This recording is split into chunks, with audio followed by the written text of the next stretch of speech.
साहब इजाज़त हो तो मैं आपकी पढ़ाई में मुखलूस हाँ से जी। चंद बातें आपसे हाँ जी, पूछूं। बड़ी खुशी से। आपने माशाल्लाह अब तक इस कदर किताबें लिखी, तर्जुमा की और तरतीब दी हैं कि इस पेशबहा खजीने में हम जैसे कम माया लोगों को तो बहुत कम ये याद है कि आपने सबसे पहले कौन सी किताब लिखी थी। तो ज़रा बराह करम ये बताइए कि आपकी सबसे पहली किताब कौन सी शाये हुई? सबसे पहली किताब मिर्ज़ा गालिब के सवाने हैं, जो सिर्फ जिसका नाम गालिब था, वो 1936 में शाया हुई थी। तो ये गालिब पर सबसे पहले किताब लिखने का ख्याल आपको कैसे आया? उसके असबाब खास थे, इसलिए कि वो 1934 में बीमार हो गया आशोब चश्म से। जी। आशोब चश्म की वजह से ये होता था कि मसलन अब आशोब हुआ, 2, 4, 10 दिन के बाद आराम हो गया, फिर 4 दिन आराम से गुजर गए, फिर उसके बाद दफतन आशोब हो गया।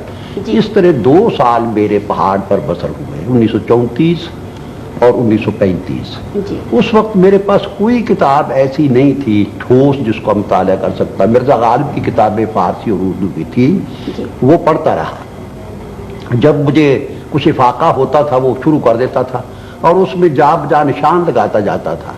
पूरी किताबें पढ़ चुकने के बाद मेरे दिल पर पहली मरतबा ये असर हुआ कि मिर्ज़ा गालिब ने अपने हालात जितने किताबों में अपनी लिख दिए हैं, उससे ज़्यादा किसी के लिए कुछ मुहैया करना मुमकिन नहीं।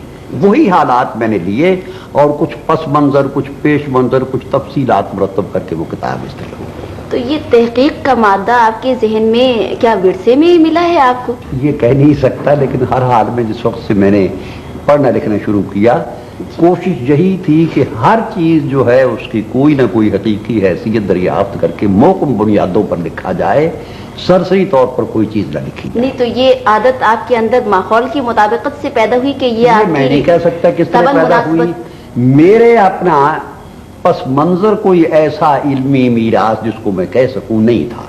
मेरे वालिद पढ़े लिखे भी नहीं थे, छोटे से गांव में रहते थे जो जालंधर शहर से 5 मील के फासले पर था।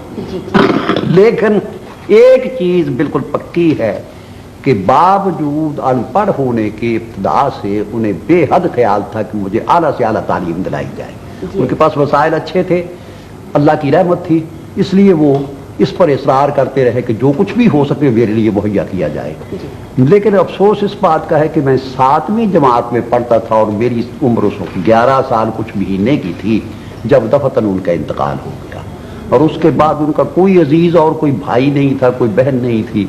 तो मेरी वालदा और मेरे मामू को भी उन्होंने अपने बिस्तरे मर्ग पर वसीयत की, तो सिर्फ एक कि मेरे इस बच्चे को पढ़ाना। हालांकि मुझसे छोटी 2 बहनें थी और एक भाई था, उनके लिए कोई वसीयत उन्होंने नहीं की।